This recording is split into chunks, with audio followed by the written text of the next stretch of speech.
Hello my friends, welcome to comics my life channel.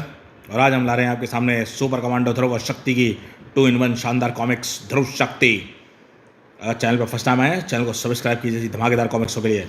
तो शुरू करते हैं शानदार कॉमिक्स ध्रुव शक्ति। ये देख सकते हैं इसका कवर फर्स्ट, एक पोस्टर मुफ्त सुपर कमांडो ध्रुव और शक्ति।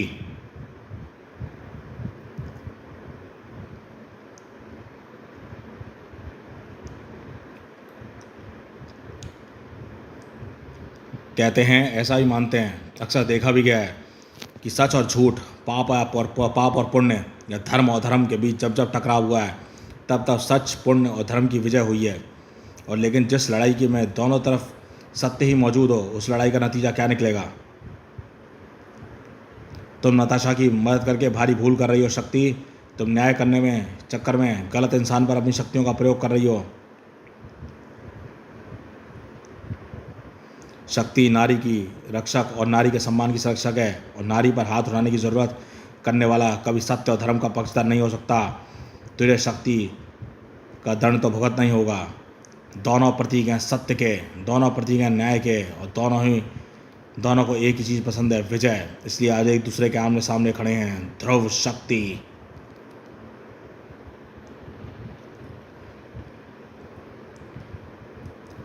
बंधी मुट्ठी लाख की और खुली तो फिर खाक की। धरती को खुली मुट्ठी को इंसान चूस चूस कर खाक में तब्दील करता जा रहा है, लेकिन समुद्र के बंद मुट्ठी में लाख नहीं, करोड़ नहीं, अरब नहीं, बल्कि खरबों की दौलत छिपी हुई है। समुद्र के अंदर पनपते मोती और मूंगों के अलावा सदियों से लगातार डूबते जहाज़ों में बेशुमार दौलत और पुरातत्व संबंधी बेशुमार खजाने भी इसकी लहरों के पर्दे में छिपे हुए हैं। इस दौलत को निकालने में ना तो कोई खतरा है, ना ही जोखिम, या शायद होता है। हमारे 16वीं सदी में राजनगर के तट के पास डूबे इस पुर्तगाली जहाज़ को ढूंढने और उसके खजाने को निकालने का काम तो काफ़ी योजनाबद्ध था, लेकिन फिर इन कोस्ट गार्ड को खबर कैसे हो गई? तुम्हारी मूर्खता से। मैंने कहा था ना, अपनी बोट को समुद्र में इस जगह छोड़कर रखने की बजाय इधर उधर घुमाते रहो, पर तुम नहीं माने। समुद्र को बीच में खड़ी बोट को देखकर किसी को भी शक हो सकता है। फिर ये तो कोस्ट गार्ड है, इनका काम ही शक करना है। खैर, हम तो इसके लिए भी तैयार होकर आए हैं। तुम जल्दी से जल्दी जो समेट सकते हो समेटो। फिलहाल हम यहाँ से निकलते हैं। मैडम से परमिशन लेकर दोबारा वापस आ जाएंगे। निशाना साधने की ज़रूरत नहीं थी। गन से निकले हारपून के आगे टाइमर एक्सप्लोजिव फिट था। एक ही धमाके में दोनों गार्ड्स की पसलियाँ उनके फेफड़ों में पेवस्त हो गईं।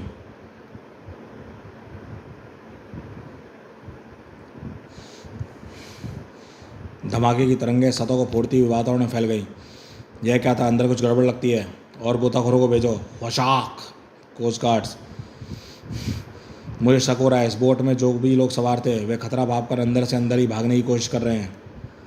कुछ ही देर बाद कोस्ट गार्ड आ रहे हैं। हमारे पास इसे लपटने लायक एक्सप्लोजिव नहीं है। यहाँ से भागना होगा। भागे तो कैसे? इन लोगों ने तो हमारी बोट पर कब्जा कर लिया है, और बिना बोट के हम मैडम के पास नहीं जा सकते। एक ही तरीका है, राजनगर तट यहाँ से ज़्यादा दूर नहीं है। हम वहाँ पर पहुँचकर इन कोस्ट गार्ड को चकमा दे सकते हैं। कोस्ट गार्ड को एक तो वहाँ पहुँचे पुर्तगाली जहाज़ को देखकर चकित हो गए, क्योंकि उनको इस डूबे जहाज़ के बारे में कुछ भी पता नहीं था। और दूसरा उनको इन दोनों लुटेरे गोतखारों से भागने की आशा नहीं थी। इसलिए उनके सवाल पाने से पहले ही लुटेरे सुरक्षित जगह पर पहुँच चुके थे। ओहो, वे तो भाग निकलेंगे। ऐसों को भागने ना देने के लिए सरकार ने हमको ये वाटर प्रूफ पोशाकें दी हुई हैं। ओहो, ये तो हमको गोलियों की बौछार कर रहे हैं। ऐसे न ऐसे कोई ना गोली हमको लग जाएगी। अपने आखिरी एक्सप्लोजिव का इस्तेमाल करना ही पड़ेगा। एक्सप्लोजिव दगा और आशा के अनुरूप ही कोस्ट गार्ड पीछा करने की स्थिति में नहीं रहा। थम। अब हमारा कोई पीछा नहीं कर पाएगा। फिलहाल किसी गाड़ी का पर कब्जा करके यहाँ से खिसक लो। उसके बाद मैडम तक पहुँचने का तरीका ढूंढेंगे। दोनों ने यह सोच भी नहीं सकते थे कि उनके सिर पर मंडराती चिड़िया। कुछ ही देर में चिड़िया ने राजनगर के रक्षक को ढूंढ लिया था। ओह, समझ गया। चलकर मुझे बताओ, कहाँ है वे दुष्ट इंसान? ची ची ची ची ची ची ची ची ची। उनके लिए खतरे का कारण बन सकती थी। ध्रुव एक बड़े अपराध को रोकने के लिए रवाना हो रहा था, और इसी वक्त राजनगर के दूसरे हिस्से में काफ़ी चहल पहल थी। यार, ये अखिल भारतीय अस्पताल सम्मेलन का आइडिया जिसने भी सोचा है, जिसकी खोपड़ी उसकी खोपड़ी खोलकर उसके दिमाग को चूम लेना चाहिए। जानकारी और ज्ञान बढ़ने के साथ साथ थोड़ा दिल भी बढ़ जाता है और हाँ, आँखों की सिकाई भी हो जाती है।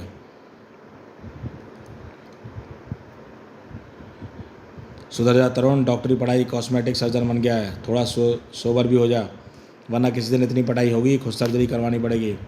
वैसे ही माहौल का तो ख्याल कर, हम इस सम्मेलन के मेज़बान हैं। भारत के लगभग हर बड़े शहर से हॉस्पिटल टीमें यहाँ पर आई हैं। उन पर हमारा क्या इम्प्रेशन पड़ेगा?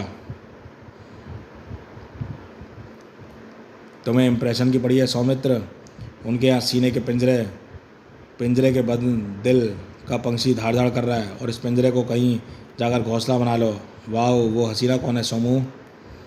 वो हसीना तेरा पसीना निकाल देगी। दिल्ली से आई है, new Delhi institute of medical science की टीम के साथ। वो यहाँ की रिसेप्शनिस्ट है, वहाँ पर वह रिसेप्शनिस्ट है। और सबसे महत्वपूर्ण बात यह है कि ये विधवा है और इसे पुरुषों से सख्त नफरत है। अरे तुझे क्या हो गया? तू एकदम सीरियस क्यों हो गया? इसे देखकर मुझे इसकी याद आ रही है, जिसे उसकी याद आ रही है जिसे मैं कभी भूला ही नहीं। इसका नाम तुझे पता है सोमू? हाँ, इसका नाम चंदा है। सर नेम का पता नहीं, क्योंकि अब ये अपने पति का नाम इस्तेमाल नहीं करती। चंदा? यानी ये वही है, बरसों की भटकन आज ख़त्म हो गई। चंदा ही शक्ति है। इस नए घटनाक्रम से बेकार चंदा अपनी समस्या के बारे में सोच रही थी। इस भीड़ भाड़ से जल्दी निकल लेना चाहिए, वरना अगर कहीं किसी मुसीबत ज़्यादा स्त्री की कहीं से चीख सुनाई पड़ी तो मैं शक्ति को चंदा के रूप में हावी होने से नहीं रोक पाऊंगी और इतने सारे लोगों के आगे मेरा भेद खुल जाएगा। चंदा! मुझे कौन आवाज़ दे रहा है? तरू, कौन है आप क्या चाहते हैं? क्या कह रही हो चंदा? मुझे पहचाना नहीं? मैं तरुण हूँ, 3rd ईयर में MBBS का तुम्हारा क्लासमेट। मैंने तुमको कहाँ कहाँ नहीं ढूंढा चंदा, पर तुमको कहीं पता नहीं चला। फिर पता चला कि तुम्हारे घर वालों ने ज़बरदस्ती तुम्हारी शादी। ओह, मैं और आगे नहीं सुन सकती। ए मिस्टर, कान खोल कर सुन लो। मुझे पुरुषों से सख्त नफरत है, और उन पुरुषों से सख्त नफरत है जो लड़कियों से खामखा की जान पहचान निकालने की कोशिश करते हैं। Now get lost. अगर मेरा पीछा करने की कोशिश की तो याद रखना मुसीबत में पड़ जाओगे। मुझे यहाँ से दूर ही जाना होगा। तरुण ने एकाएक सामने आकर मेरे दिमाग में तूफान उठा दिया है। पुरानी यादें मेरी याददाश्त में भटक रही हैं। उफ, ये क्या हो गया? चंदा को उसका अतीत परेशान कर रहा था और ध्रुव को वर्तमान। अपराध के इस पेड़ की जड़ें बहुत गहरी हैं, जितना भी काट लो लेकिन दोबारा उगते समय नहीं लगता। ओह, ये रहे ऑक्सीजन टैंक, यानी ये गोताखोर लुटेरे आसपास ही कहीं पर हैं। लुटेरे सचमुच थोड़ी दूरी पर थे और उनकी एक कार रोककर उसके सवार बाहर निकलने में सफल भी हो गए थे। जल्दी करो टाटू, कोई आ रहा है। धर धर धर धर धर धर धर धर धर। ये तो मोटरसाइकिल की आवाज़ है। एक ही सवार है और उसके साथ एक चिड़िया भी उड़ती आ रही है। यह तो ध्रुव के अलावा और कोई नहीं हो सकता। धड़ धड़ धड़ धड़ धड़ धड़ धड़ धड़ धड़ धड़ धड़ धड़ धड़। और हमारे पास एक्सप्लोजिव भी ख़त्म हो गए हैं। एक्सप्लोजिव की ज़रूरत नहीं पड़ेगी, हारपून है ना अपने पास, यही इसके बदन में छेद कर देगी। ना आवाज़ हुई ना रोशनी भरा धमाका, इसलिए ध्रुव ने अपनी तरफ लपकते हारपून को अंधेरे में नहीं देख पाया। ची, शाइनिंग हेयर, ठक कक। लेकिन चिड़िया की चीत्कार ने उसको किसी आते हुए खतरे की सूचना दे दी, इसलिए हारपून उसका बदन तो छेद नहीं पाया, घसघस, लेकिन मोटरसाइकिल के टायर से होता हुआ टंकी में छेद हो गया और धक्के से मोटरसाइकिल का संतुलन बिगड़ गया। ध्रुव तो कूद कर बच गया धड़ाक, लेकिन मोटरसाइकिल न बच सकी। जब तक ध्रुव संभल कर खड़ा हुआ, ओह, अब तो कार फ्लाईओवर के उतरने के लिए मुड़ चुकी है, लेकिन ये भाग रहे हैं। स्टार लाइन का प्रयोग करके मैं जल्दी नहीं पहुंच पाऊंगा, क्योंकि ढलान पर मुझे झूलने के लिए जगह नहीं मिलेगी। लटक लटक कर उतरना पड़ेगा और कोई रास्ता सोचना होगा इन तक जल्दी पहुंचने के लिए। ये पहिया जो मोटरसाइकिल से टूटकर अलग हो गया था, यह मुझे जल्दी नीचे पहुंचा सकता है। अगले पल जुपिटर सर्कस में सदा ध्रुव का बदन तीव्र गति से ढलान से नीचे उतर रहा था और कुछ पलों बाद वह भागती हुई कार की छत पर था। दरवाज़ा खुल नहीं रहा। इन गुंडों ने दरवाज़ा अंदर से लॉक कर रखा है। इस गाड़ी को जल्दी से जल्दी रोकना होगा। कोई और तरीका सोचता हूँ। वह आलू का ठेला वह कार को रोकने में मेरी मदद कर सकता है। अगली पल स्टार लाइन हवा में लहराई और स्टार लाइन का नुकीला सिरा एक आलू में जा गिरा। खच्च! यह क्या है? आलू से क्या करेगा पता नहीं, लेकिन मुझे इतना ज़रूर मालूम है, एक खतरनाक लड़का आलू से भी बम का काम ले सकता है। गाड़ी लहरा कर इसको गिराने की कोशिश करो। गाड़ी लहराकर सड़क पर तरीके से लड़ने लगी और ध्रुव उस पर संतुलन बनाने का प्रयास करने लगा। ची! और अपने ख्यालों में लड़ाई कर रही चंदा उस सोच में इतनी गहरी डूब चुकी थी कि उसे यह भी होश न रहा कि वह कहाँ चल रही है। सड़क के बीचों बीच चल रही थी। तरुण एकाएक मेरे सामने क्यों आ गया? किस्मत ने मुझे दुख के अलावा कुछ नहीं दिया। काश 7 साल पहले मैंने हिम्मत की होती तो वह नहीं होता जो हुआ था। चंदा ओ चंदा, किसने चुराई तेरी मेरी निंदिया, अरे पीछे तो देखो। दोस्तों, ये कविता जो है चंदा मामा का भांजा गाता था। ये हमने पाकिस्तान जिंदाबाद में एक कविता उसके मुँह सुनी थी। वो कॉमिक्स आपने नहीं पढ़ी है, चैनल पे हमारे प्लेलिस्ट में मल्टी स्टार कॉमिक्स की प्लेलिस्ट में जाके पढ़ सकते हैं। अरे पीछे तो देखो। तुम्हारे मेडिकल गर्ल्स हॉस्टल के खूसट चौकीदार को कैसा चकमा देकर तुम्हारे रूम तक पहुंच गया हूँ। वैसे सबसे पहले तो माफ़ी मांग लूँ क्योंकि आज मैं पहली बार तुम्हारे रूम तक आया हूँ। वैसे तो हम बाहर ही मिल लिया करते हैं, लेकिन 2 दिन से ना तो तुम्हारी क्लास अटेंड करने आई हो, ना ही मेरे पास कोई मैसेज भेजा। ठप। तुम कुछ बोलती क्यों नहीं चंदा? अरे तुम तो पैकिंग कर रही हो, तुम्हारी आंखों में आंसू। आखिर बात क्या है? सब कुछ ठीक तो है ना? कुछ भी ठीक नहीं है तरुण। पापा को हमारे बारे में सब पता चल गया है और वे हमारे मिलने जुलने सख्त खिलाफ हैं। पर क्यों? आखिर मुझ में क्या कमी है? तुम्हारी तरह मैं भी मेडिकल की पढ़ाई कर रहा हूँ, 3rd ईयर में पहुँच गया हूँ। अच्छे ख़ानदान का और खाते पीते घर का हूँ। बुरी आदतें नहीं है मुझे। फिर क्यों? पापा के हिसाब से तुम हमारी हैसियत के नहीं हो तरुण। तुम तो जानते हो कि पापा मिनिस्टर हैं। अब मुझसे बिना पूछे मेरी शादी किसी और मंत्री के बेटे से तय कर दी है। ऐसा वह कैसे कर सकते हैं? आखिर तुम्हारी मंची भी कोई चीज़ है? तुम मना कर दो। तुम पापा को नहीं जानते तरुण, उनके सामने तो मैं तो क्या कोई भी जुबान तक नहीं खोल सकता। अब तो मैं तुमसे शायद कभी नहीं मिल पाऊंगी क्योंकि मैंने उसका नाम मेडिकल कॉलेज से कटवा दिया है। पापा, जिस कॉलेज में तुम्हारे जैसे लफंगे पढ़ते हों उस कॉलेज के गर्ल्स हॉस्टल में लड़कों का घूमना तो आम बात होगी, और ऐसे कॉलेज में मेरी बेटी कभी नहीं पढ़ेगी। आप मुझे गलत समझ रहे हैं सर। गर्ल्स हॉस्टल में पहली बार आया हूँ और मैं कोई लफंगा नहीं हूँ। मैं भी एक अच्छे खानदान का शरीफ लड़का हूँ।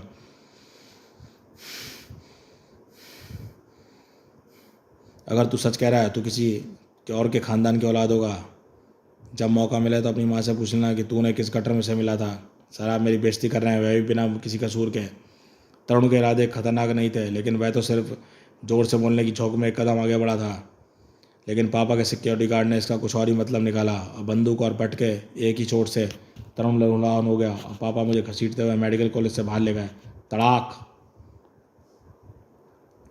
और वह मेरी तरुण से आखिरी मुलाकात थी। घर पहुंचते ही आनन फानन में मेरी शादी दिनेश फाटक से कर दी गई। डॉक्टर बनने का मेरा सपना तो अधूरा रह गया, लेकिन मेडिकल लाइन में मेरी दिलचस्पी कम नहीं हुई। इसलिए मैंने हॉस्पिटल में रिसेप्शन की नौकरी ली और उसी नौकरी के कारण एक बार फिर तरुण मेरे सामने आ गया। ची।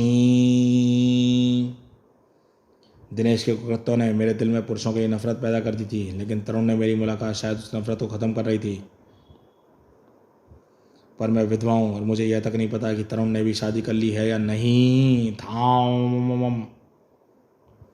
लहराती गाड़ी की टक्कर ने चंदा को उठाकर दूर फेंक दिया। इस टक्कर के कारण ध्रुव भी अपना संतुलन खोकर गाड़ी की छत से नीचे आ गिरा, लेकिन नीचे गिरने से पहले ध्रुव को वह करने का मौका मिल गया जो वह करना चाहता था। घपा। एक ही धक्के से आलू के का साइलेंसर में धंसकर फिट हो गया और आसपास अजीब अजीब आवाज़ें निकलकर गाड़ी एक झटके में रुक गई और ध्रुव तेज चंदा की तरफ लपका। आप ठीक तो है ना? चिर्र घर। ज़्यादा चोट तो नहीं आई को? नहीं, थोड़ी गलती मेरी भी थी और बाकी उस ड्राइवर की रैश ड्राइविंग की, लेकिन गाड़ी से निकलकर भागने वाले तो अपराधी लग रहे हैं। वे अपराधी हैं, लेकिन जहाँ तक भागने की बात है, ये सुपर कमांडो ध्रुव से बचकर नहीं भाग पाएंगे। था तड़ाक। तुम क्या चुरा कर भागे हुए तो मुझे पता नहीं, लेकिन इतना जरूर जानता हूँ कि कोस्ट गार्ड तुम्हारे पीछे जरूर लगे होंगे। तड़ाक। उनके आने में तुम दोनों को गिफ्ट पैक तैयार कर दूंगा। ढाड़। दोनों गोताखोर को पीटता हुआ ध्रुव चंदा से थोड़ी दूर निकल आया था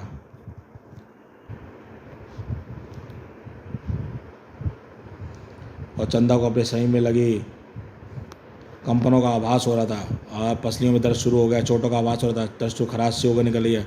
बदन का एक काम लगा, यानी मेरे ऊपर शक्ति हावी होना चाहती है। पर क्यों? जवाब चंदा के शरीर में स्थापित शक्ति के सूचना से मिला। इन दोनों अपराधियों ने तुमको चोट पहुंचाई है, इसका दंड इनको भुगतना होगा। चंदा, गलती मेरी थी शक्ति, मैं ही सड़क पर चल रही थी, फिर मैंने तुमको मदद के लिए बुलाया भी नहीं है।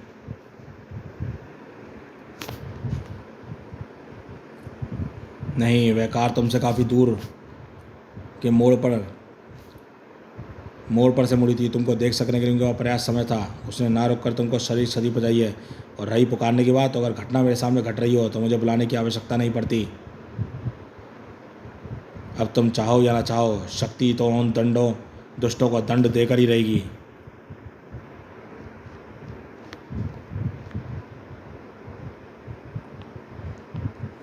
चंदा का रूप अपने असली ऊपर फैलते शक्ति के रूप में गुम हो गई।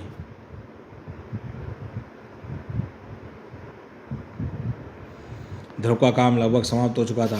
अब मैं तुम लोगों को स्टार काफ्स में बांध कर छोड़ जाऊंगा और कोस्ट गार्ड या पुलिस वाले आकर तुम लोगों को हिरासत में लेंगे। ताड़। ध्रुव नहीं जानता था कि वह घायल लड़की अपने स्थान से लुप्त हो चुकी है और दूसरे रूप में उसके पास पहुंच चुकी है, क्योंकि मुझे उस घायल लड़की को अस्पताल पहुंचाना है। आहा, ताड़। घायल लड़की अपने स्थान से पहुंच चुकी है और दूसरे रूप में आ चुकी है। शक्ति। ताड़। शक्ति के रास्ते से हट जा लड़के, दंड देना शक्ति का काम है, तेरा नहीं।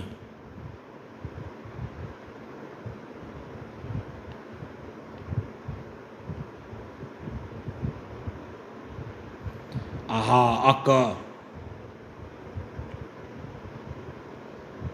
इन लोगों ने एक स्त्री पर बिना कारण घातक हमला किया है और स्त्री की रक्षक शक्ति इसको न्यायोचित दंड देगी। न्यायोचित? लेकिन तुम हो कौन? पहले तो तुमको राजनगर में कभी नहीं देखा, लेकिन ऐसा क्या अपराध किया है जो तुम इनका दम घोटे दे रही हो? मैं शक्ति हूँ, नारी की अस्मिता की रक्षक, नारी अस्मिता की रक्षक, और मैं राजनगर तो क्या पूरे ब्रह्मांड में विचर सकती हूँ।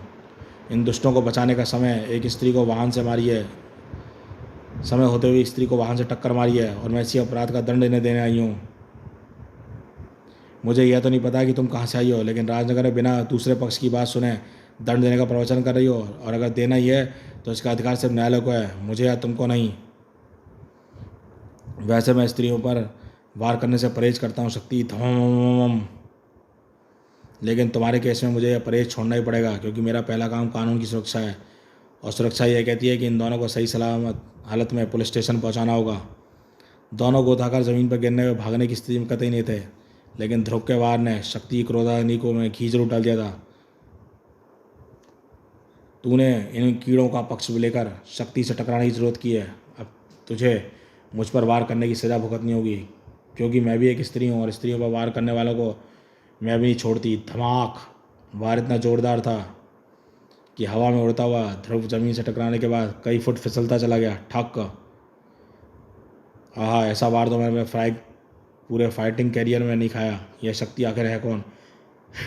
इसमें शारीरिक ताकत उसमें कहाँ से आई? ध्रुव अभी शक्ति की शारीरिक शक्ति पर ही आश्चर्य कर रहा था, जबकि उसे तो शक्ति कई आश्चर्य शक्तियाँ देखनी थी। सज़ा भुगतने के लिए तैयार हो जा। शक्ति पर हाथ उठाने की सज़ा शक्ति तेरे घाव लगा कर देगी। ओहो, इसमें तो आश्चर्यजनक शक्ति है। इसके हाथ से तीव्र ऊष्मा निकलकर उस मेन होल के ढक्कन को पिघलाकर हथियारों का रूप दे रही है। वे हथियार अपने आप मुड़कर मेरी तरफ आ रहे हैं। वे इन हथियारों से बचने की जी कोशिश की, लेकिन ध्रुव सफल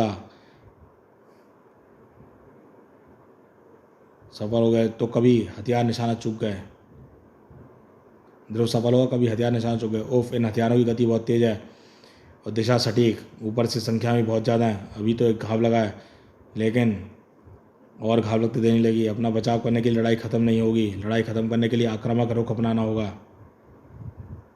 और ये रुख अपनाने का एक ही तरीका है, भी समझ में आ रहा है। और उसके लिए मुझे इन गोताखोरों को यहीं छोड़कर जाना होगा। फिलहाल ये बेहोश लगते हैं और उम्मीद ये जल्दी होश में नहीं आएंगे, इसलिए इनके निकट भविष्य में भाग पाने का तो सवाल ही नहीं उठता। और जब तक ये होश में आएंगे तब तक उम्मीद है कि मैं जिंदा वापस आ जाऊंगा। ध्रुव पहले ही स्टार लाइन से बिजली के पोल पर बिल्ली लटक रही स्टार लाइन को पकड़कर ऊपर उछला। ओहो, तो तू भाग रहा है, पर शक्ति एक बार जिसके पीछे लग जाए उसके पीछे तीनों लोगों में छिपने का स्थान नहीं होता।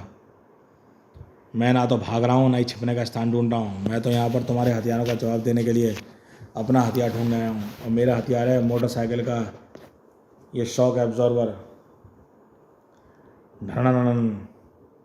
अब मैं तुम्हारे वारों का जवाब तुम्हारी हथियारों से दे सकता हूँ। इस शॉक एब्जॉर्बर में तुम्हारे हथियारों को ठीक तुम्हारी तरफ मोड़ सकता हूँ, और यह मुझे देने लगेगी कि तुम अपने हथियारों का सामना कैसे करती हो। देखना है। ओह, स्प्रिंग से टकराकर मेरे हथियार दुगनी तेज़ी से मेरी तरफ आ रहे हैं। मुझे इन्हें अपने शरीर को स्थान पर स्थान प्रकाशमान करना होगा ताकि ये हथियार बिना मुझे नुकसान पहुंचाए आर पार हो जाएं। लेकिन से एक साथ अपनी दो शक्तियों का प्रयोग करने में मैं किसी भी शक्ति का प्रयोग ढंग से नहीं कर पाऊंगी। मुझे फिलहाल हथियारों को रोकना होगा। खर्र खर्र साए साए साए साए सब। ध्रुव को इसी पल का इंतजार था ताकि ये बचाव की व्यवस्था में आक्रामक रह सके, और उसके शक्तिशाली बाजुओं ने मोटरसाइकिल के पेट्रोल टैंक को खींच लिया कड़र, और फिर उसे शक्ति की ओर उछाल फेंका। पल भर में ही पेट्रोल पूरी तरह भरे टैंक में भौंककर शक्ति के शरीर को घेर लिया। भक्का ओह, ये आग मुझे नुकसान तो नहीं पहुंचा सकती क्योंकि मैं खुद ऊर्जा का रूप हूँ, लेकिन जब तक मानव रूपी शरीर में रहूँगी तब तक ये आग मुझे बेचैन करती रहेगी, और इस बेचैनी में मैं अपने वारों को केंद्रित नहीं कर पा रही हूँ। इस आग से बचने का एक ही रास्ता है,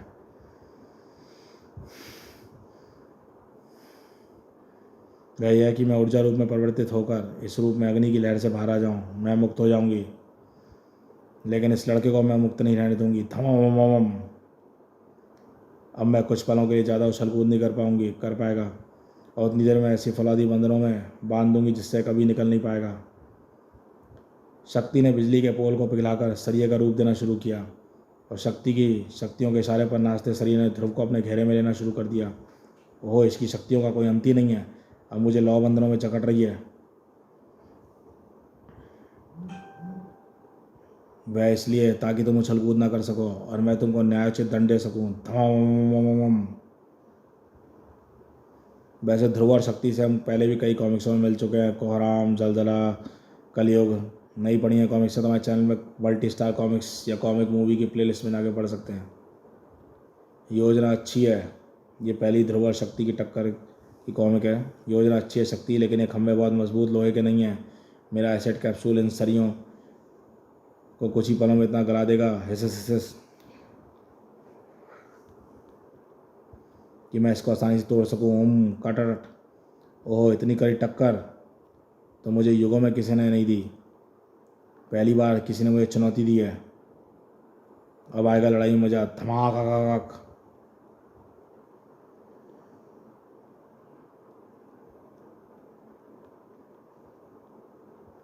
ओह, लेकिन मुझे मज़ा बिल्कुल नहीं आएगा। इस स्त्री में तो किसी देवी जैसी शक्तियाँ हैं। इससे लड़ना समय और जान दोनों की बर्बादी है। काश इससे पीछा छुड़ाने का कोई रास्ता समझ में आया। अरे ये मैं क्या सोच रहा हूँ? मैं हिम्मत हार रहा हूँ। हारे हुए खिलाड़ी की तरह मैदान छोड़कर भागने की सोच रहा हूँ। मुझे इसकी कोई कमज़ोरी ढूंढनी होगी। इसकी मुख्य शक्ति है इसका प्रकाश में बदल कर उड़ जाना और हाथ से ऊष्मा छोड़कर धातु को पिघलाकर हथियार बनाना। आहा, समझ में आ गया एक रास्ता, लेकिन उसके लिए मुझे यहाँ से थोड़ी दूर जाना होगा। अगले ही पल ध्रुव पागलों की तरह एक दिशा में दौड़ने लगा। मैं पहले ही कह चुकी हूँ, तुम मुझसे भाग नहीं सकता, मरकर भी नहीं। लेकिन तू बिना मार खाए समझेगा नहीं। ध्रुव एक जोरदार वार खाकर नीचे गिरा और साथ ही शक्ति ने उसकी बेल्ट को भी खींच लिया। इसी बेल्ट के पॉकेट से तू एसिड कैप्सूल निकालता है ना, अब ये बेल्ट तेरे पास नहीं रहेगी। थमाम। अब मैं तुझे ऐसे शक्ति जाल में कैद करूँगी जिससे तू कभी निकल नहीं पाएगा। शक्ति को हर जगह ऐसे जाल बनाने के लिए धातु मिल जाती है, और यहाँ कहीं भी मिल गई। तुम लोगों की इधर उधर फेंकी चीज़ें फेंकने की आदत मेरे बड़े काम आती हैं।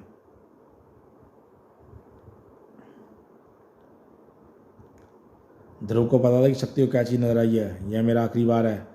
यह अगर असफल हो गया तो फिलहाल मेरी जान कोई नहीं बचा सकेगा।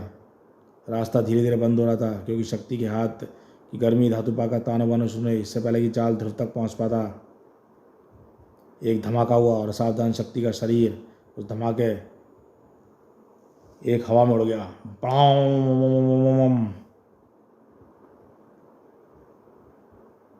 आहा, योजना सफल रही। मैं शक्ति को खींचता हुआ यहाँ तक ले आया जब दोनों गोताखोरों के ऑक्सीजन टैंक पड़े हुए थे, और नया आकार होने के कारण शक्ति यह नहीं समझ चुकी थी कि वे ऑक्सीजन से भरे प्रेशराइज टैंक हैं,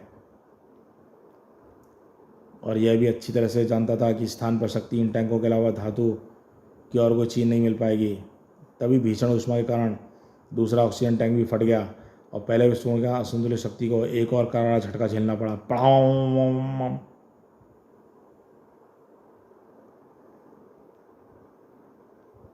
ओहो, ये धमाके मुझे खास नुकसान नहीं पहुंचा सकते, लेकिन उन्होंने मेरे मानवीय रूप को जरूर हिला डाला है। मैं अपनी शक्ति का पूर्ण रूप से प्रयोग करने में असमर्थ हूँ।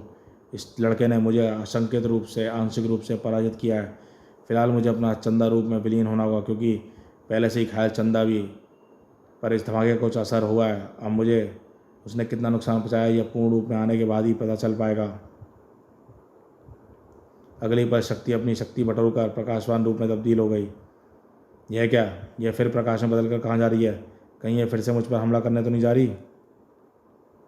नहीं, यह मुझसे दूर जा रही है। ज़रूर इसके साथ कोई मजबूरी रही होगी, वरना मुझे छठी या दूध याद दिला कर ही जाती। खैर, फिलहाल तो ये लड़ाई ख़त्म हो गई है। अब चलकर उन गोताखोरों को देखूं, कहीं ये भाग तो नहीं गए। लेकिन ध्रुव को उस स्थान तक जाने की जरूरत नहीं पड़ी। गोताखोर उसके रास्ते में मिल गए। धन्यवाद ध्रुव, इनके मुंह से हमको पता चल गया है कि इनको तुमने और एक महिला ने पकड़ा है। मुझे तो कोई महिला नज़र नहीं आ रही। महिला? ओह, आप कोस्ट गार्ड बहुत सही समय पर आए, क्योंकि मुझे तुरंत कहीं जाना है। इस लड़की के पास जो कार की टक्कर से घायल हो गई थी, उस लड़की के चक्कर में तो मैं उसे भूल ही गया था। ध्रुव तेजी से चंदा की तरफ लपका और जल्दी चंदा के पास पहुंच गया। इस दौरान शक्ति चंदा के रूप में बदलकर उस स्थान पर वापस पहुंच चुकी थी। ओह, आपको क्या हुआ है? आपकी हालत तो काफ़ी ख़राब लग रही है। पर अभी तो आप कह रही थी कि आप एकदम ठीक हैं। मैं भी आपको अस्पताल ले चलता हूँ। ऑल इंडिया हॉस्पिटल कॉन्फ्रेंस ले चलो, डॉक्टर तरुण शाह के पास, और किसी के पास नहीं। हो या तो बेहोश हो गई, शायद चोट ज़्यादा लगी है। इसको एक चोट का एहसास नहीं हो पाया। मेरी मोटरसाइकिल का तो कचूमा निकल गया। इस बेहोश लड़की के साथ स्टार लाइन पर झूलकर जाना खतरनाक होगा। आसपास कोई टैक्सी की सवारी भी नहीं है। वो कार, वह कार जिस पर चढ़कर गोताखोर लुटेरे भाग रहे थे, बस उसके साइलेंसर में चालू निकालना होगा। वह फिर से चालू हालत में हो जाएगी। कुछ ही सेकंडों में ध्रुव को होश आया और ऑल इंडिया हॉस्पिटल की तरफ बढ़ चला। राजनगर की चप्पी चप्पी की जानकारी रखता आज काम आ रहा है, वरना मैं ढूंढता और पूछता रह जाता कि कॉन्फ्रेंस आखिर किस स्थान पर हो रही है। मुझे मालूम है कॉन्फ्रेंस कहाँ पर हो रही है, वह स्थान से ज़्यादा दूर नहीं है। और अब कॉन्फ्रेंस स्थल पर पहुँचने में जब ध्रुव को ज़्यादा देर नहीं लगी, चंद मिनट ही लगे, पर डॉक्टर तरुण से मिलने में 10 मिनट और लग गए। फिर मैं इनको यहाँ पर ले आया। अब ये फ़िलहाल आपके जिम्मे पर है।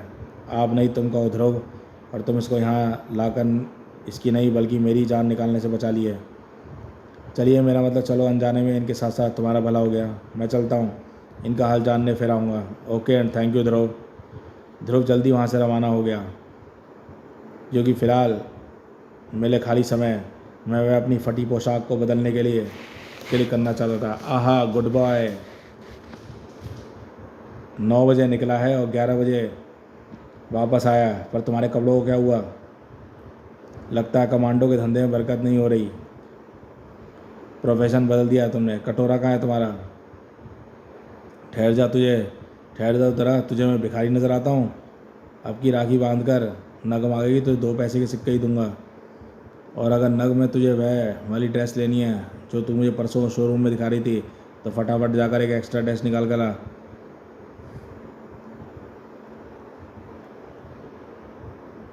ब्लैकमेलिंग, इमोशनल के साथ साथ इकोनॉमिक ब्लैकमेलिंग भी।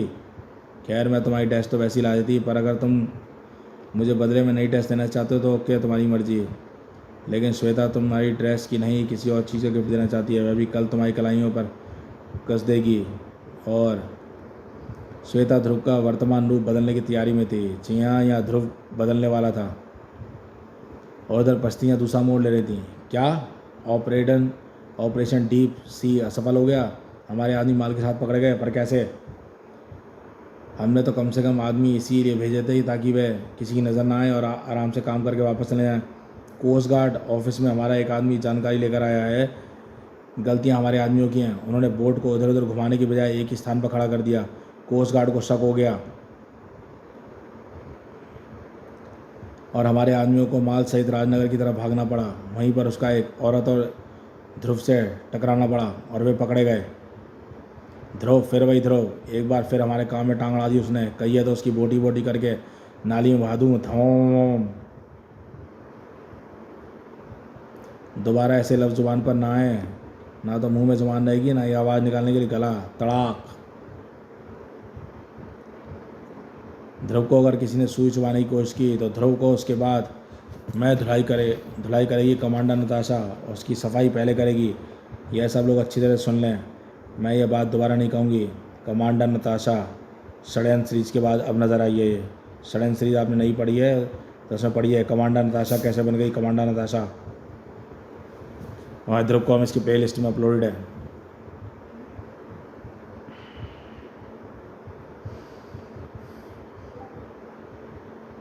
और जब हमारे आदमियों की मूर्खता से कोस्ट गार्ड और अब तक शायद पुरातत्व विभाग वालों को भी यह पता चल गया है कि वहाँ पर कोई प्राचीन पुर्तगाली जहाज डूबा हुआ है, हमारा उस बेशकीमती सामान निकालने का इरादा भी खतरे में पड़ गया। अब जो करना है बहुत तेज़ी से करना होगा, क्योंकि सरकार को अभियान तैयारी करने में थोड़ा वक्त लगेगा। हमको उस थोड़े वक्त में ही काम करना होगा, और इस बार मैं किसी पर भरोसा नहीं करूँगी, कर सकती मैं खुद जाऊँगी। मुझे वैसे भी उस डूबे हुए जहाज तक जाना ही था, क्योंकि मुझे लहरों पर बहती जिस चरम डायरी के ज़रिए डूबे जहाज के बारे में जानकारी मिली थी, उसमें यह भी लिखा था कि जहाज में एक बॉक्स में ऐसी शक्ति बंद है जो दुनिया को हिला सकती है, और उस बॉक्स को ढूंढने में मुझे कोई दिक्कत भी नहीं होगी, क्योंकि उस चमड़े की बनी डायरी और उस अजीबोगरीब बॉक्स का रेखाचित्र भी डायरी में उस अजीबोगरीब बॉक्स का रेखाचित्र भी बना हुआ था। नताशा की तैयारियां पूरी होने के साथ साथ पौ फटने लगी थी, और रात की गश्त ख़त्म करने के बाद आराम कर रहे ध्रुव की तैयारियां शुरू होने वाली थी। Train train train train. Hello ध्रुवियर, ध्रुव में पुरातत्व विभाग वालों से प्रोफेसर वालिया बोल रहा हूँ। तुमने जिन गोताखोर लुटेरों को पकड़ा था, उनके बैंक से पुर्तगाली डिज़ाइन के गहने और रत्न मिले हैं। कोस्ट गार्ड ने भी इस बात की पुष्टि की है। राजनगर तट के पास एक पुर्तगाली जहाज डूबा हुआ है। अच्छा है, पर आपने मुझे इस वक्त फ़ोन क्यों किया? हमारे अंदाज के हिसाब से ये चीज़ 16वीं सदी की है और प्राचीन होने के कारण काफ़ी महंगी हैं।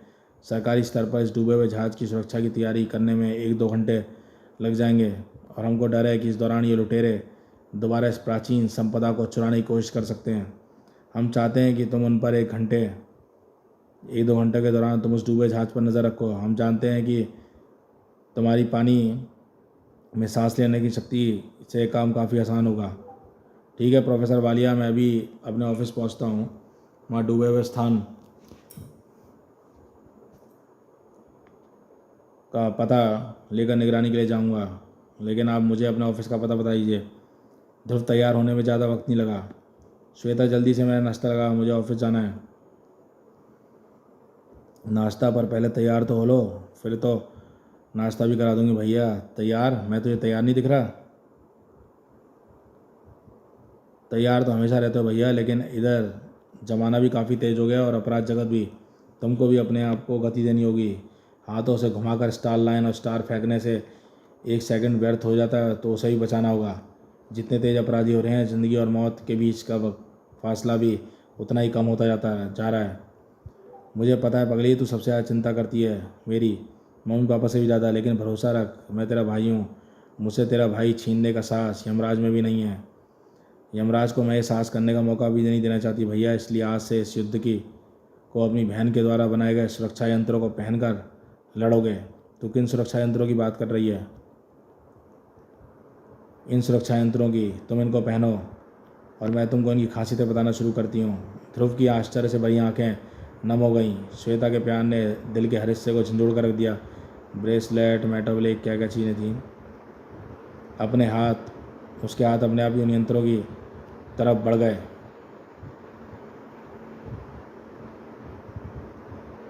और ध्रुव की बहन के प्रेम ने अपने बेदन पर सजाने में ज़्यादा वक्त नहीं लगाया, और उसकी सारी चीज़ें पहनते ही लिटिल जीनस श्वेता की ट्रेनिंग कमेंट्री चालू हो गई।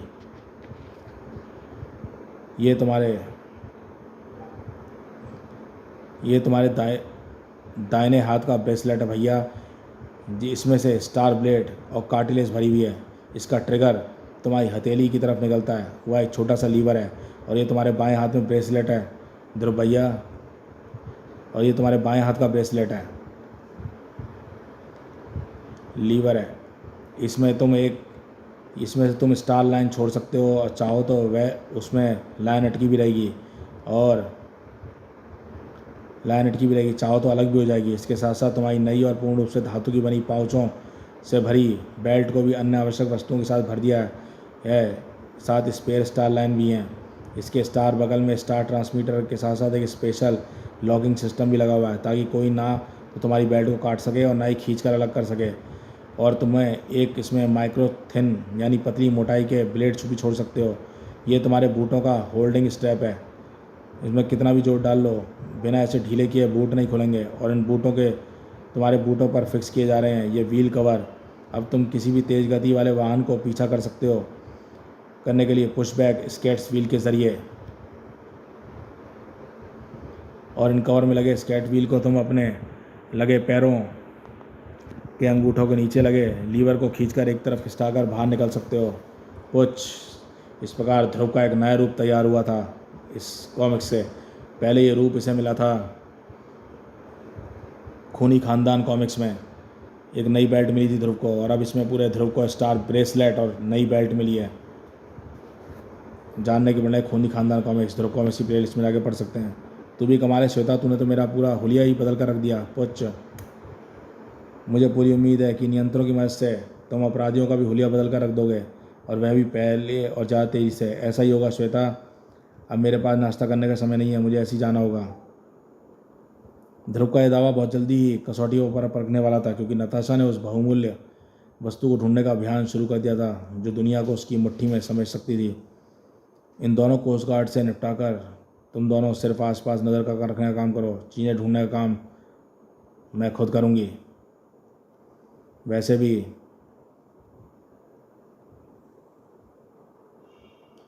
भी मुझे ये चीज़ें नहीं, सिर्फ एक चीज़ ढूंढनी है, वह भी बहुत जल्दी, क्योंकि कोस्ट गार्ड की कभी भी संख्या में और भी संख्या में आ सकते हैं।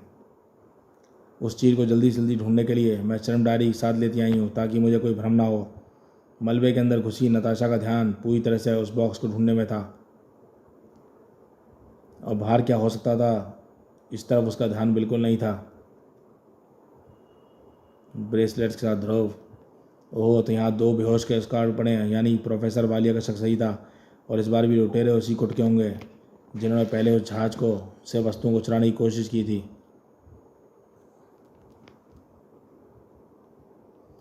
हाँ, मेरा शक सही है, ये उसी गुट के गोताखोर हैं, पर ये किसी अपराधी संगठन के हैं। डूबे जहाज के स्थान की जानकारी प्राप्त करना हो, फिर उसमें से प्राचीन वस्तु निकालने का प्लान कोई मामूली संगठन नहीं बना सकता। पुलिस अभी तक पकड़े गए लुटेरों की जुबान नहीं खोल पाई है, वरना उनसे ही उनके गैंग के बारे में पता चल जाता। लेकिन ये चुपचाप खड़े हैं, जहाज़ के अंदर जाने की कोशिश नहीं कर रहे, यानी जहाज़ के अंदर कोई और गया हुआ है, यानी ये पहरेदारी कर रहे हैं। बेहोश कोस्ट गार्डों को ऑक्सीजन सिलेंडर कुछ देर बचा रखेंगे, तब तक मैं इनकी खबर ले लूँ। इन मछलियों के झुंड में घुसकर मैं एक पहरेदार तक भी पहुँच सकता हूँ।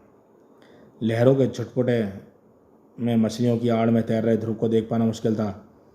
पहला पहरेदार जब तक कुछ समझ पाता, तब तक ध्रुव उसका ऑक्सीजन पाइप उससे अलग कर चुका था। अब यह सीधा समुद्र की सतह पर जाकर रुकेगा, जहाँ इसकी पोशाक इस समुद्र की सतह पर तैरता रखकर डूबने से बचाए रखेगी। लेकिन इस बार ध्रुव के दिमाग से एक बात फिसल गई थी। हेलमेट में लगे माइक्रोफोन के जरिए उस गोताखोर की चीख दूसरे गोताखोर तक पहुंच गई थी।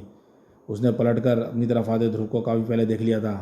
हारपून की ध्रुव की तन गई थी। आहा!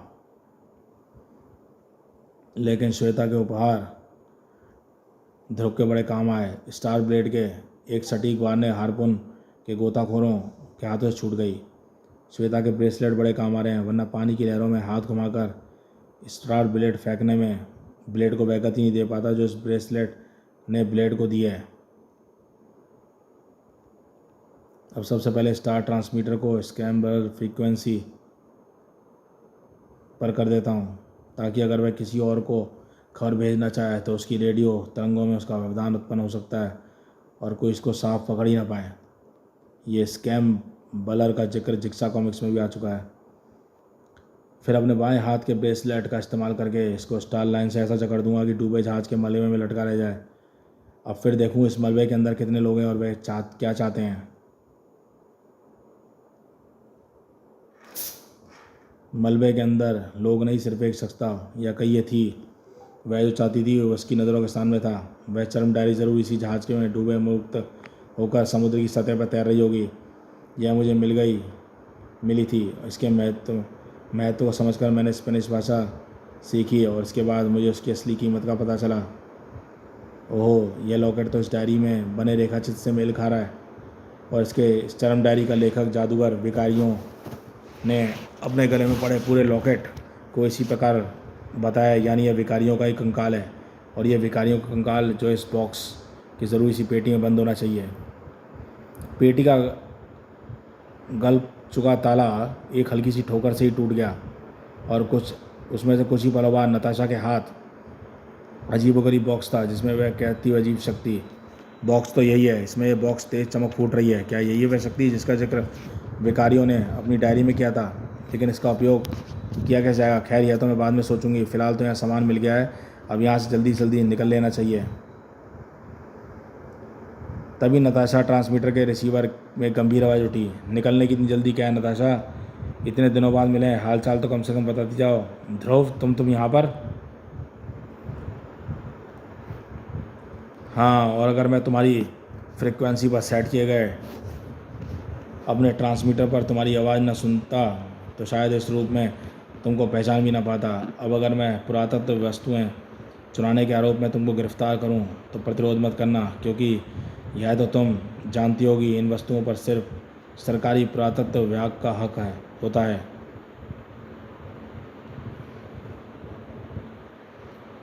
है। लेकिन जिन वस्तुओं पर पुरातत्व विभाग का हक है वह उनके पास पहुंच चुकी हैं और उनको ले जाने वाले मेरे आदमी पकड़े जा चुके हैं। दरअसल मैंने उनको यह देखने भेजा था कि यहाँ जहाज़ पर डूबने की बात सच है या नहीं। मुझे तो यहाँ पर सिर्फ इस वस्तु को ले जाना था। इस वस्तु पर किसी सरकार का हक नहीं हो सकता, क्योंकि यह शक्ति पृथ्वी की है ही नहीं। बड़े विश्वास के साथ कह रही हो? यह तुमको कैसे पता चला? एक प्राचीन चरम डायरी से, जो इसी जहाज़ के मलबे से मुक्त होकर समुद्र की सतह पर तैरने लगी थी। लो, अगर स्पेनिश जानते हो तो तुम खुद पढ़ लो। यह एक पुर्तगाली तांत्रिक या चाहो तो जादूगर कह लो विकारियों द्वारा लिखी गई डायरी है। एक तांत्रिक अनुष्ठान के दौरान जब ग्रहों की शक्तियों को सोखने के लिए उसे अपना तंत्र जाल फैलाया तो वह परग्रही शक्ति उस जाल में फंस गई। उस शक्ति को कैद करने के लिए विकारियों ने एक स्पेशल बॉक्स का निर्माण किया। यह वही बॉक्स है, पर इस डायरी के आगे के पन्ने नहीं है। इसमें इस बात का जिक्र नहीं है विकारियों ने इस शक्ति को कैसे कैद किया और वह क्या करना चाहता था। और यह भी नहीं पता कि आखिर यह शक्ति को इस जहाज़ में कहाँ लेकर जाना चाहता था। इसलिए मुझे इस कोन रूपी बॉक्स और इसके अड्डे पर ले जाना पड़ा ताकि इस पर सही जगह शोध की जा सके।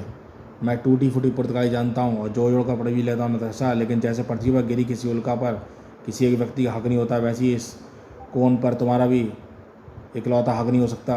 इसे मुझे सौंप दो। मैं जानती थी कि राजनगर के तट पर पास काम करने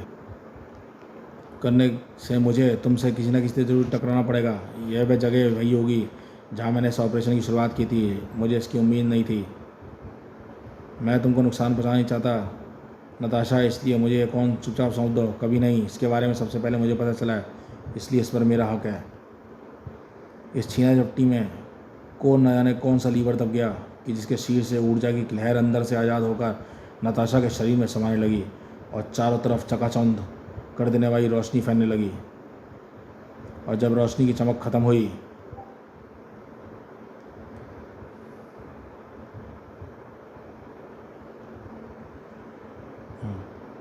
तो ध्रुव की नज़रों के सामने नताशा नहीं कोई और ही खड़ा हुआ था।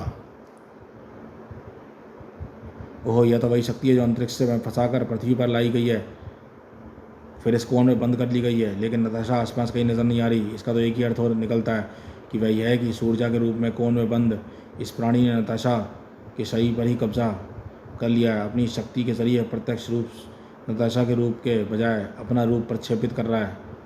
सवाल यह है कि कोन में सैकड़ों सालों तक बंद रहने के बाद भी यह शक्ति आज़ाद होकर अब आखिर करेगी क्या? अगले ही पल ध्रुव को यह पता चल गया कि परघई क्या करना चाहता है। ओह, यह नाच नाच कर ऊर्जा की तेज लहरें छोड़ रहा है। शायद ऊर्जा आज़ाद होने की खुशी मना रहा है, लेकिन इन ऊर्जा की तरंगों में से पानी का तापमान बढ़ रहा है। मछलियाँ तड़प कर भाग रही हैं। मुझे भी गर्मी महसूस हो रही है। अब अगर यह तापमान ऐसे ही बढ़ता रहा तो बाहर बेहोशी की अवस्था में तैर रहे कोस्ट गार्डों को गोताखोर लुटेरों की भी जान जा सकती है। नताशा के शरीर का क्या होगा यह तो अनुमान ही लगाना मुश्किल है। फिलहाल तो मुझे इस प्राणी को समुद्र में बाहर ले जाना पड़ेगा और इसका आसान सा तरीका है इस पर हमला करना ताकि ये क्रोधित होकर मेरे पीछे आए। ध्रुव का वार लगते ही लहरों में लहराते कुछ क्रोधित शब्द इस पर हमला हो ताकि क्रोधित होकर मेरे पीछे आ जाए। ध्रुव का वार लगते ही लहरों में लहराते कुछ क्रोधित शब्द उसके कान में अटक रहा है। धम।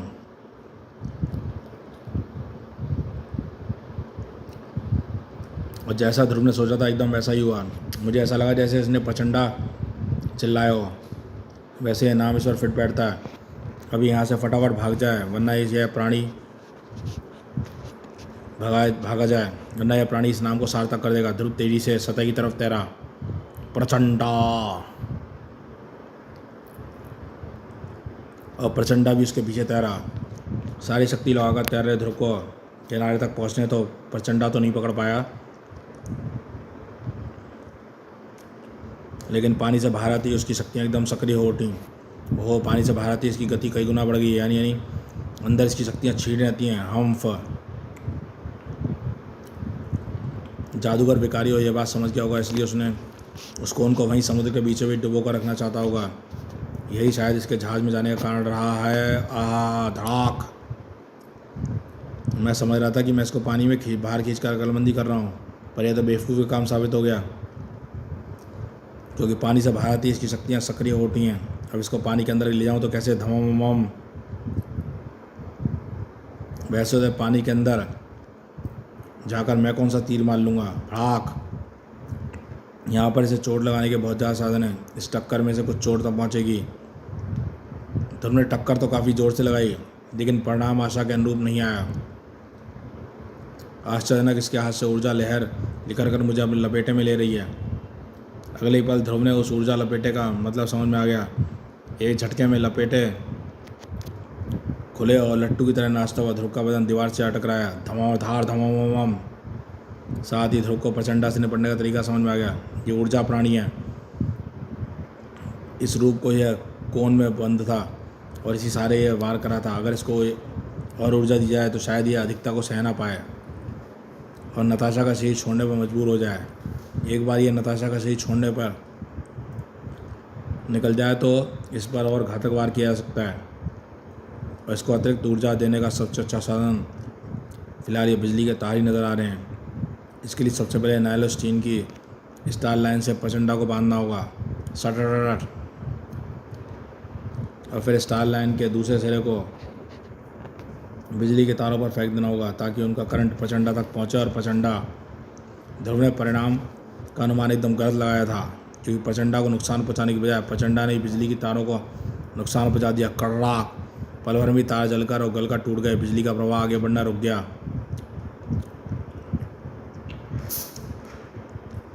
अब ध्रुव के चलने की बारी थी। फशाक। ओहो, पूरा शरीर शक्तिहीन हो गया। अगर धातु की बेल्ट इस एनर्जी ब्लास्ट तक ज़्यादातर ताप ना सोख पाती तो मेरे पेट का हिस्सा भी खुल गया होता। यह वार खाने के बाद मेरा दिमाग भी सोच ही नहीं पा रहा है कि अगला वार करूं तो क्या करूं। इधर सुबह के सूरज के साथ चंदा के होश का सूरज भी उगा था। ओह, तो मुझे ध्रुव यहाँ लेकर आया था। हाँ चंदा, पर दो बातें मुझे समझ नहीं आई। एक तो रात को तुम्हारे शरीर पर चोट के काफ़ी निशान थे। तुम्हारा चेकअप मैंने लेडी डॉक्टर से करवाया, पर इस वक्त वे निशान काफ़ी कम हो गए थे। मेडिकल तौर पर ऐसा होना काफ़ी आश्चर्यजनक है।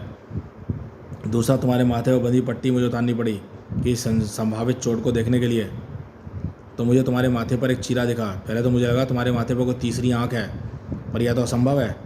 मैंने उस फॉरेस्ट से खोलने की कोशिश की, पर वह चीरा खुला नहीं। उस पर पलकों जैसे बाल भी थे। आखिर है क्या? मुझे यही देखे जाने का डर था, इसलिए मैंने बेहोश होते वक्त अपनी टीम के डॉक्टरों के बजाय तरुण का नाम लिया था, क्योंकि एक तो तरुण को समझाना ज़्यादा आसान है, और फिर उससे मेरी मुलाकात सिर्फ तभी तक है जब तक मैं राजनगर में हूँ। चंदा यह नहीं जानती थी कि यह ख्याल उसके दिमाग का है, दिल का नहीं। दिल उसे एक बार फिर खींचकर तरुण के पास ले जाने वाला था। चंदा एक अंतरंग मित्र की तरह तरुण को दिनेश पाठक से अपनी शादी और फिर दिनेश द्वारा किए गए जुल्मों की दास्तान सुनाती चली गई, और उन्होंने मुझे खाई में फेंक दिया। पर देवी के आशीर्वाद से मैं बच गई, और मेरे माथे पर यह निशान उसी दुर्घटना की देन है। तुम बताओ, तुमने डॉक्टर बनने के बाद क्या किया? मैंने तुम्हारी बहुत तलाश की। मैंने फिर कहीं से पता चला तुम्हारी शादी हो गई है। दिल तो टूट गया, पर मैंने शादी करना जरूरी समझा, ताकि मेरे कुंवारे रहने का यह मतलब न लगाया जाए कि मैं अभी भी तुम्हारी उम्मीद लगाया हुआ हूँ। शादी तो मैंने कर ली, पर शायद मेरी किस्मत में सुख लिखा नहीं था। राशि यानी मेरी पत्नी की बड़ी बड़ी इच्छाएं मैं पूरी नहीं कर पाया, और पिछले 2 सालों से मैं यहाँ रहता हूँ, और राशि अपने माँ के घर मेरे 3 साल के बेटे के साथ। ओह, आई एम सॉरी तरुण। हाँ चंदा, तुम मेरे लिए सॉरी कहो और मैं तुम्हारे लिए, हम बस यही कर सकते हैं। वैसे मुझे लग रहा है कि तुम मुझे पूरी बात नहीं बता रही। तुम्हारे माथे पर एक ही अजीब सा चीरा, चोटों का जल्दी भर जाना। मुझे लग रहा है खैर छोड़ो, तुमको इस चीरे के कारण हमेशा पट्टी बांधे रखना नहीं पड़ेगा। मैं प्लास्टिक सर्जरी करके इसको ढक दूंगा, अगर तुम्हें एतराज़ ना हो। मुझे क्या एतराज़ हो सकता है? इससे तुम्हारी सारी समस्या ही हल हो जाएगी। चंदा ही कम से कम एक समस्या तो हल हो रही थी। लेकिन ध्रुव के लिए समस्या अभी वहीं की वहीं थी। मैं उल्टा सोच रहा था, इसे रोकने का रास्ता इसे ऊर्जा देना नहीं बल्कि इस ऊर्जा को खींचना है, और इस बार यह काम बिजली के तार ही करेंगे। लेकिन ये तार वे नहीं है जो बिजली दौड़ रही है, बल्कि वे तार हैं जिनके संपर्क में टूट जाने के कारण विद्युत प्रवाह ठप हो गया है। अब ऊर्जा तारों से प्रचंड की तरफ नहीं, प्रचंडा से तारों की तरफ बहेगी। इस बार प्रचंडा कुछ ना कुछ असर जरूर होगा। ध्रुव के इस बार का कुछ ना कुछ असर हो रहा था। ऊर्जा का प्रवाह इतनी तेज शुरू हुआ कि जैसे बांध टूटने से पानी बहना शुरू हो गया। लेकिन इस बार प्रचंडा इतना हड़बड़ा गया कि उसने अपना रूप वापस समेट लिया और सड़क पर गिर गई। निढाल और घबराई नताशा, आह ध्रुव, मुझे मुसीबत से बचा लो, मुझे बचा लो, बचा लो, बचा लो। उफ, कोई नारी मुसीबत में है, मुझे पुकार रही है। अब शक्ति चंदा के शरीर को ढक लेगी और मुझे बदलाव तरुण के सामने कतई नहीं होने दे सकती। तुमको क्या हो रहा है चंदा? तुम्हारा शरीर काँप क्यों रहा है? मुझे बाथरूम जाना है तरुण, और मुझे डिस्टर्ब मत करना किसी भी कीमत पर। नहीं। हंसता तरुण चंदा को देखता रह गया और उसके भ्रम और शक दोनों ही बढ़ गए थे। लेकिन शक्ति को ना तो किसी शक की परवाह थी ना भ्रम की। उसको सिर्फ वहाँ पहुँचना था जहाँ पर एक नारी मदद के लिए पुकारी थी। मैंने प्रचंडा को नताशा के शरीर से बाहर निकलते नहीं देखा, यानी यह नताशा के शरीर में ही है। इसको बाहर निकालने के लिए कोई ना कोई तरीका तो होगा। वह तरीका मुझे जल्दी से जल्दी सोचना होगा। ध्रुव को तरीका सोचने का मौका ही नहीं मिला। धौं, दूर हट स्थिति दुष्ट, मैंने पहली बार तुझे जिंदा छोड़कर गलती की थी, इस बार मैं गलती नहीं करूँगी। उफ, क्या मुसीबत है? तुमको मेरे पीछे पड़ने का ठेका ले लिया है क्या शक्ति? मैंने स्त्रियों की रक्षा करने का ठेका लिया है। इस स्त्री को कष्ट पहुंचाने वाला तेरे सिवाय कोई दूर दूर तक नज़र नहीं आ रहा। एक तो यह स्त्री नहीं, कन्या है शक्ति, और दूसरा इसको कष्ट पहुंचाने वाला इसके शरीर के अंदर ही है, बाहर नहीं, जो तुमको नज़र आए। तू अपनी जान बचाने के लिए झूठ बोल रहा है ध्रुव। मैं इस लड़की के साथ ही सच पूछ लेती हूँ। शक्ति नताशा की तरफ मुड़ी और आश्चर्यचकित रह गई, क्योंकि प्रचंडा ने नताशा के ऊपर अपना रूप प्रक्षेपित करना शुरू कर दिया था। और इससे पहले कि वह शक्ति समझ पाती उसे किसे बचाना है, हम सिर से सिर वह खुद को बचाए जाने की स्थिति में स्वयं पहुंच चुकी थी। आहा, इतना शक्तिशाली वार! यह शक्ति मानवीय नहीं हो सकती। लेकिन यह प्राणी मानवीय हो या अमानवीय शक्ति के सामने ठहर सकता। शक्ति के हाथों की भूमि के धातु के कणों को पिघलाकर खींचना और पाश का रूप देना शुरू किया। लेकिन लौ बंधन प्रचंडा को बांध नहीं पाए। सड़क। ओहो, ब्रह्मांड में बोली जाने वाली हर भाषा को समझ सकती हूँ। यह परग्रही कह रहा है कि तुम मानवों ने मुझे मेरे एक यमिर यानी तुम्हारे 4.5 साल पुराने तक कैद रखा। अब मैं दोबारा बंदरों में आने से पहले तुम लोगों को नष्ट कर दूंगा। एक एलियन था, क्राकन सुखना वाला लापरवाही। प्रचंडा कुछ बोलता जा रहा था और शक्ति तेजी से उसका अनुवाद ध्रुव को बताती जा रही थी। यह कह रहा है कि ऊर्जा और द्रव्य दोनों ही के रूपों में रहने वाला प्राणी है और अपने द्रव्य रूप के कारण पृथ्वी की गुरुत्वाकर्षण शक्ति के पार नहीं जा पा रहा है। यह ऊर्जा रूप में किसी जीवित और बुद्धिमान प्राणी में ही रह सकता है, और ऐसा शरीर पृथ्वी पर सिर्फ मानवों का ही है। थाड़। परंतु यह जिस शरीर में रहेगा, तीव्र ऊर्जा के कारण वह शरीर धीरे धीरे खोखला होता जाएगा। अगर हमने इसको पृथ्वी के पार जाने का रास्ता ढूंढ कर नहीं बताया तो ये सबसे पहले इस लड़की का शरीर खोखला करेगा और फिर कई सारे मानवों का। थाड़।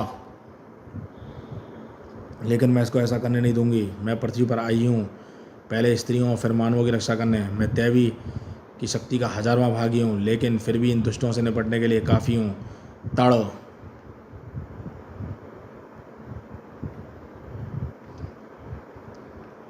लेकिन मुकाबला इतना आसान नहीं था जितना शक्ति ने सोच रखा था। टक्कर बराबरी की है।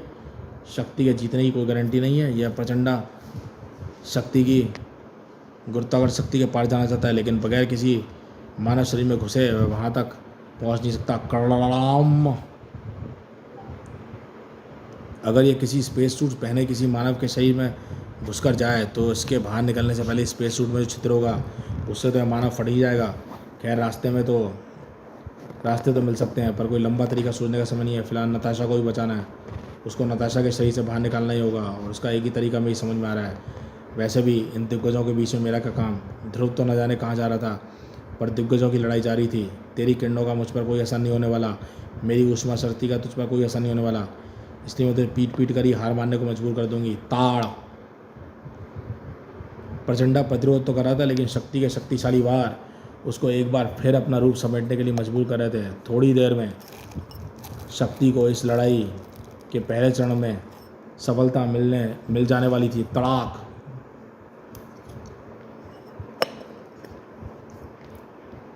लेकिन तभी शक्ति के जहन में दो चीखें एक साथ गूंज उठी। हेल्प! मदद! ओहो, अमेरिका और चीन से दो स्त्रियां मदद के लिए एक साथ पुकार रही हैं। मुझे अपने दो प्रतिरूपों को स्थान पर भेजना होगा।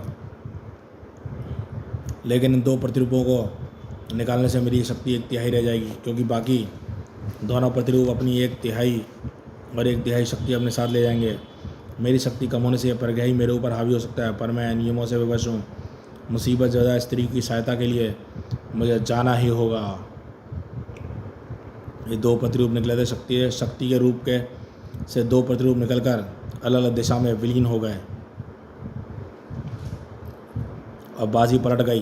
धड़ाक! आहा! धमाम! अब लड़ाई का नतीजा निकलने में ज़्यादा वक्त नहीं था। वह नतीजा शक्ति के पक्ष में नहीं था, और अगर इस नतीजे को कोई पलट सकता था तो सिर्फ एक शख्स, जो इस वक्त समुद्र की गहराइयों की खाक छानना था। प्रचंडा को एक बार कैद किया जा चुका है, जादूगर विकारियों द्वारा, लेकिन नताशा के पास जो चरम डायरी थी उसमें पन्ने नहीं थे जिसमें शायद इस बात का जिक्र हो कि विकारियों ने प्रचंडा को कैद कैसे किया था। अगर वह चरम डायरी यहीं से तैरती हुई सागर की सतह पर तक गई है तो बाकी के पन्ने भी यहीं कहीं होने चाहिए। हाँ, ये रहे। ऊपर मिट्टी जम जाने के कारण पहचान में नहीं आ रहे थे। ध्रुव जोड़ जोड़कर स्पेनिश भाषा में लिखी उस इबारत को पढ़ता गया और धीरे धीरे उसके दिमाग में स्थिति साफ होती चली गई। हाँ, समझ गया। अब अगर शक्ति मेरा साथ दे तो नताशा को भी बचाया जा सकता है और प्रचंडा को कैद भी किया जा सकता है। इस समय ध्रुव को शक्ति की नहीं बल्कि शक्ति को ध्रुव की ज़रूरत थी, क्योंकि शक्ति प्रचंडा के सामने धीरे धीरे कमज़ोर पड़ती आ रही थी। धमाम! हाँ, अगर ये परग्रही मानव शरीर में निवास न कर रहा होता तो मैं अपनी हस्त ऊष्मा से इसको कब का गला चुकी होती। पर अब ये मुझे, ओहो शक्ति, इससे हार मत मानो, इसको दबोचने की कोशिश करो। ध्रुव को वापस घटनास्थल पर देखकर शक्ति समझ गई कि इस बार वह बगैर किसी योजना के नहीं आया है। उसने अपनी शक्ति बटोरकर प्रचंडा को एक मजबूत शिकंजे में जकड़ लिया। उसी पल ध्रुव ने डूबी शिप के मलबे से लाए कोन को नताशा के शरीर से सटाकर उन 3 घुंडियों को बाहर खींच लिया, और जैसे सिकुड़ी फोम फैलने पर पानी सोख लेती है, वैसी कोन ने ऊर्जा रूपी प्रचंडा को खींचकर जब्त करना शुरू कर दिया।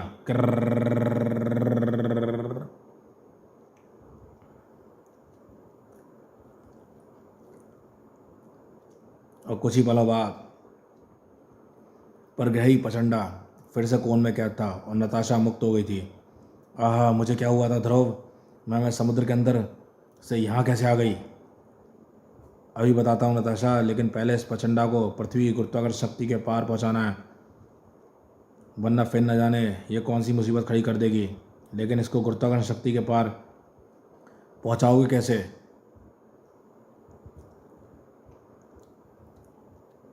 मैं Shri Harikota space launching centre से संपर्क स्थापित कर सकता हूँ। अब अगर भविष्य में अगर कोई रॉकेट अंतरिक्ष में भेजा जा रहा हो तो उसके साथ इसे ही भेजा जा सकता है। इसकी आवश्यकता नहीं है ध्रुव, मैं इसको अंतरिक्ष में खुद छोड़ कर आऊँगी। लेकिन जाने से पहले मैं ज़रूर कहना चाहती हूँ कि मैंने तुमको गलत समझा। वैसे मेरी बाकी शक्तियाँ भी वापस मुझ में समा गई हैं। अब मैं वापस नहीं आऊँगी, लेकिन तुमसे मैंने यह ज़रूर सीखा है कि परिस्थिति समझने के बाद ही न्याय करना चाहिए।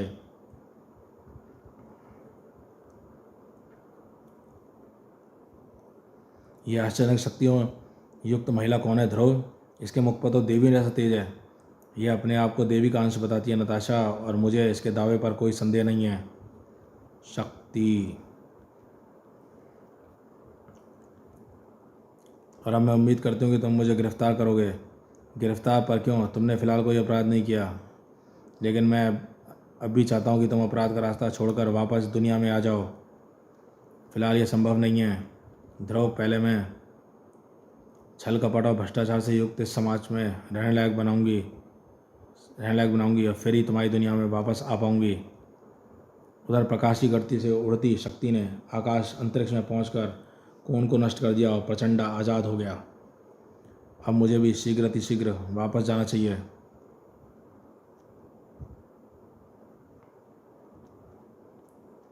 क्योंकि तरुण को चंदा पर शक नहीं होना चाहिए। बहुत समय लगाया तुमने बाथरूम में चंदा। वो मैं तरुण मुझे। खैर छोड़ो, अगर तुम कुछ बताना नहीं चाहती तो मैं पूछूंगा नहीं। लेकिन यह याद रखो कि एक ना एक दिन मैं ये बात जानकर ही रहूँगा कि तुमको अपना कौन सा रहस्य छिपाने के लिए मजबूर होना पड़ रहा है। फ़िलहाल तो चलो, तुम्हारी प्लास्टिक सर्जरी के ऑपरेशन की तैयारी करनी है। समाप्त। दोस्तों, ये शानदार ध्रुव शक्ति कॉमिक्स यहीं समाप्त होती है। शक्ति वाकई राज कॉमिक्स की एक ज़बरदस्त सुपर हीरोइन है और उसकी शक्तियाँ भी बेमिसाल हैं। ये कॉमिक्स आपको कैसी लगी हमें बताइएगा। चैनल पे फर्स्ट टाइम आए हैं, चैनल को सब्सक्राइब कीजिए ऐसी ऑसम कॉमिक्स के लिए। तो देखते रहिए कॉमिक्स माय लाइफ चैनल।